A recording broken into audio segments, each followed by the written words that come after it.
Hello, I'm Thomas Willeford, and this is Meet Your Maker. People always ask me where I get good gears and parts and all the stuff to make some of the steampunk stuff I've made, and other projects, clockwork tarantulas and all the other little gizmos I make. And I salvage them from old clocks, mostly. It's cheaper to buy a clock than buy the gears, because taking the gears out, it's a pain in the butt. Here's a project I made mostly from harvested clock parts I had from so many clocks that didn't deserve such a fate. This piece here was great. It was actually made for a small museum exhibit. And it was about, they said building a better mousetrap. And I thought, what better way to make a better mousetrap than make something that actually doesn't wait for the mice? It goes and hunts them down. Has a little radar dish to find them, a little 2mm Gatling gun to take them out. And if they get too close, it has these lovely death blades to decapitate the little blighters. I've always thought that that watch bands looked like tank treads. So that's why I've got these here, which inspired me to make this. But this is almost all made of clock parts. All of that stuff, all of this, all made from clocks. Even that mechanism on the back. I wanted it to look plausible. All the mechanical bits should look plausible. In part one, I showed you how to take a clock and break it down to its main components. Now I'm going to show you how to break those components down even further to make them even more usable for projects like this. And here's the tools you're going to need. 2 relatively small screwdrivers, flathead, your needle nose pliers. This is very handy. It's a little crow's foot, pair of standard pliers. Small hammer would help. A rotary tool, doesn't matter what brand. A couple nail sets. Nice pair of safety glasses, possibly some ear protection.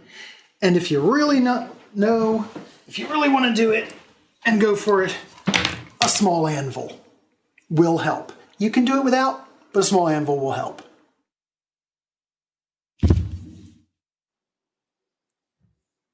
These gears are great, but they're not flat. I can't put them on anything because all the stuff is on them. So what do? I'm going to tell you what to do. Start with the hardest one. So this one here,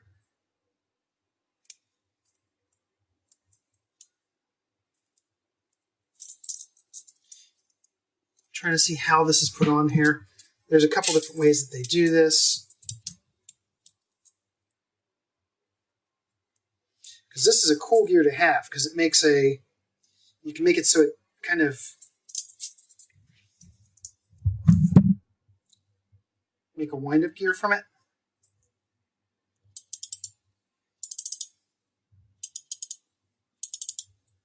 So you can put a key on that, strap this gear down, make it so you have a wind-up piece.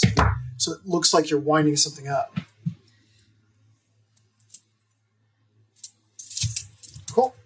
Just back and forth, back and forth. There's a little clip here. There's a little bit here that goes into a little a hole in the spring. So that came off. Cool. Yeah. And do the same thing on this one. Kind of go get most of the spring out of the way.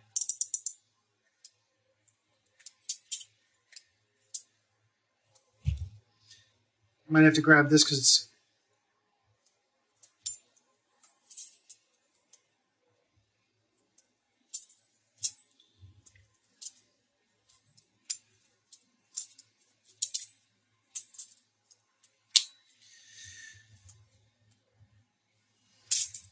yay! So set the spring aside.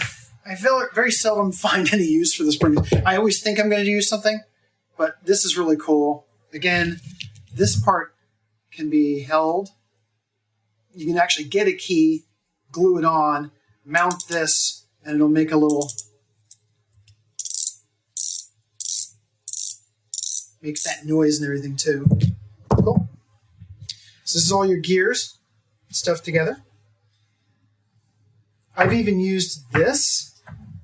I've even used those as little tables to work on, to do soldering on and stuff, because I think it's funny. So the next thing I'm going to do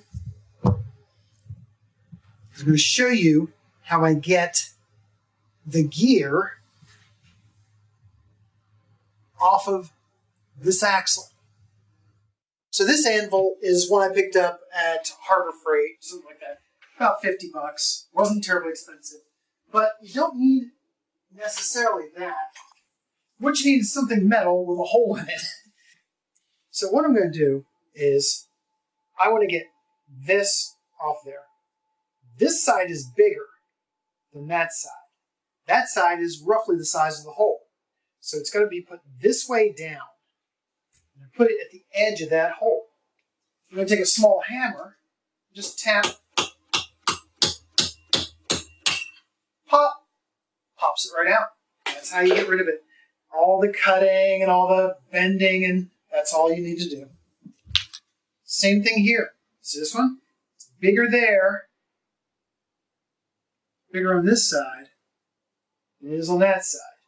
So you put the bigger side down near the edge of the hole, and you pop, comes right out. And you can collect those pieces if you want.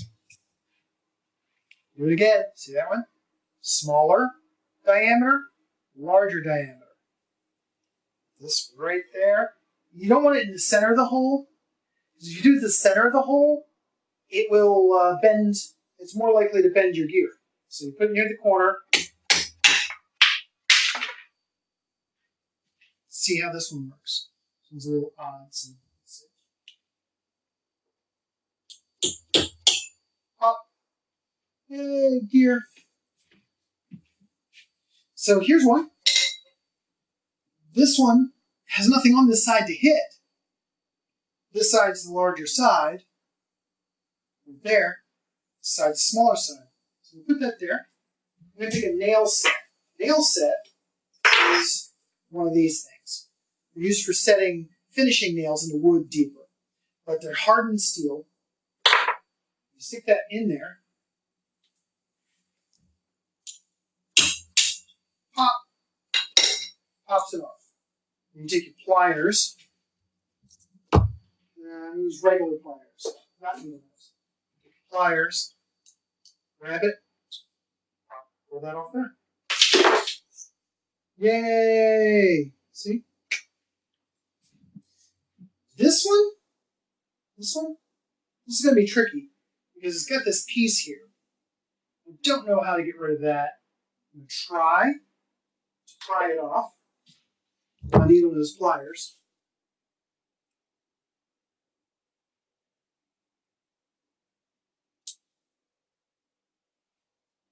Might be big enough to go over that. It is. So I pried that off. Now I'm back to my normal thing. This is bigger, so that goes down. My fingers are way far away from that. And here's something. See how that's gotten, that's kind of domed? Put it back on your anvil or a sharp, hard surface.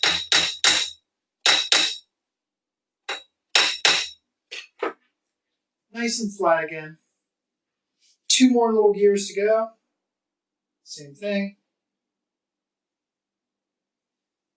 If you're nervous about your fingers being there, you could use a pair of pliers or something to hold it.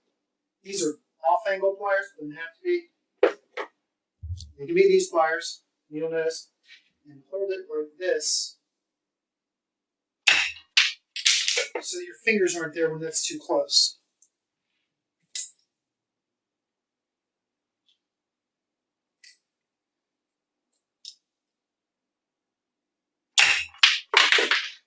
Yeah, I've gotten so I can do it in like one hit.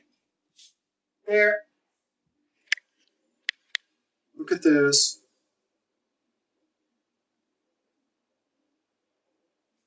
There's your nice flat gears ready to go. If you want to make these more usable,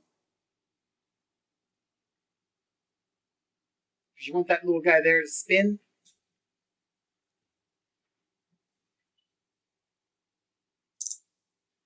You can find a clock key, find them online, that type of thing, that'll go with this. But you need to get rid of that back piece there, right there, because if you don't, it's gonna, you can't use it on your arm or something like that because it'll stick into you. So, by the way, it's just sitting there for the moment. So I could use a hacksaw for this. It'd be easy enough. I could hacksaw it off, but that would take a long time, and I'm lazy.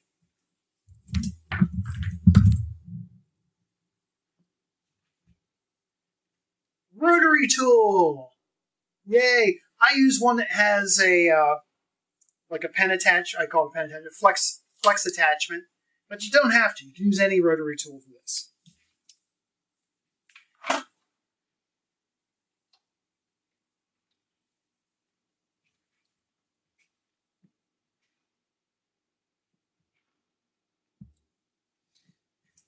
Here's cutoff wheels. Love these little things. This one's a quick change.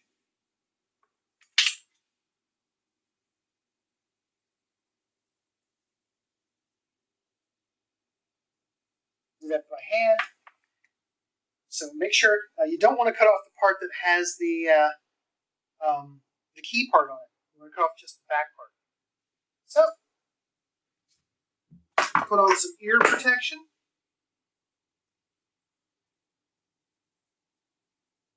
Got my eye protection on.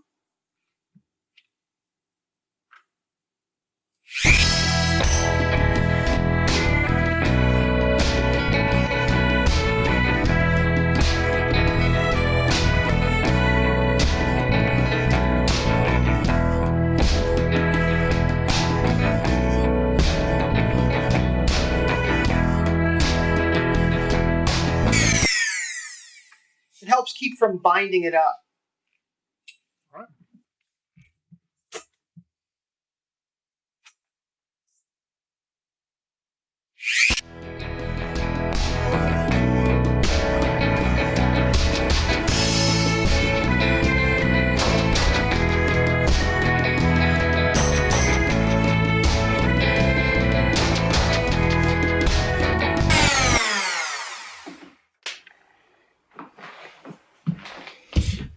So now I have that piece.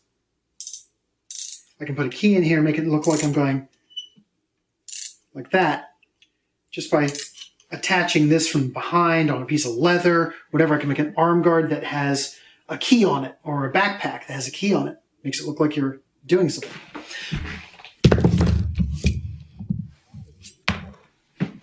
So removing the posts from this, pretty easy actually. Again, I'm going to use the rotary tool, but instead of trying to cut the posts off, I'm going to take the back and kind of nip away at the little bit that's been peened over like a rivet.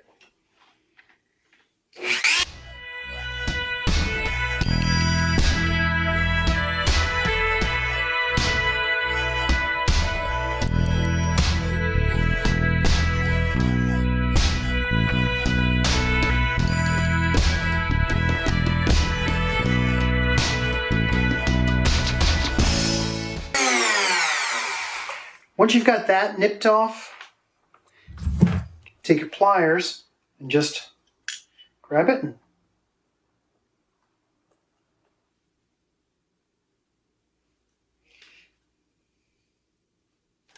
pop it off. I've been trying to be super gentle with it. These just popped right off. But they won't just pop off. See, when they haven't been, when the back end, the peened end hasn't been removed. I'm going to take the rest of these off. Make a nice flat piece.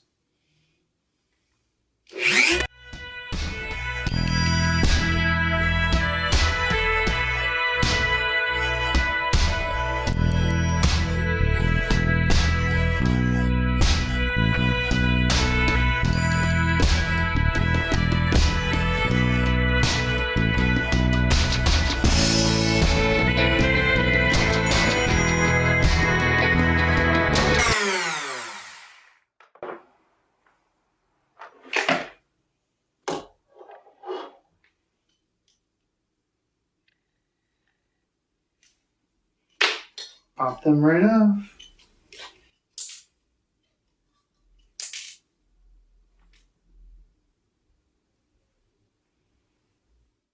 Oh, here's another trick. If this won't come off too easily, remember that, one of these? Yeah, nail set? Well, they come in smaller sizes too. So I can take this, put this here, right over the peening, and pop it right out. Boom. If it's having too much problem. Now I've got a nice piece of flat brass that I can bend to fit on things. It's smooth on this side. It's not going to cut me or anything like that. And I've got a 108-year-old piece of brass on me. So my steampunk is more steampunk than yours if I'm doing that type of thing. Beautiful piece. And I would just do the same thing to the other piece. I'm just going to tear this other stuff apart, and then I'm going to do a show and tell at the end.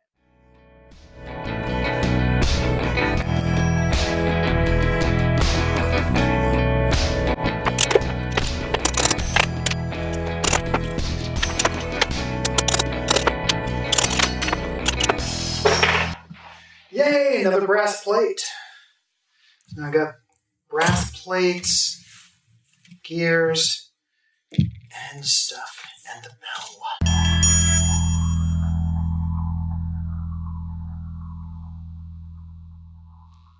There it all is. It's all set up. All your raw materials for doing cool industrial, steampunk, diesel punk, that type of thing. All the bits and bobs that you can get from a clock. There's an entire chapter in my book, Steampunk Gear, Gadgets, and Gizmos, available on Amazon or directly through me, all about how to tear clocks apart and get the best parts out of it. A few little tricks there. I added some tricks here. There are some tricks that are in the book that are not shown here. If you liked what you saw, please hit that like button. Give me likes, make me feel better. And if you could subscribe, that makes me feel even better.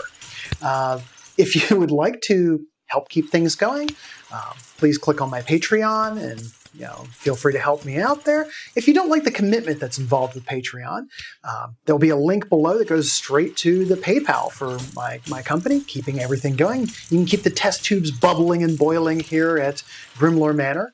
I have another book also, even easier projects. So please feel free to take a look at it. Also available on Amazon. Thank you to all my patrons who have already contributed. You guys made this possible, made so I can actually make this. And I'd like you all to go forth and make incredible things.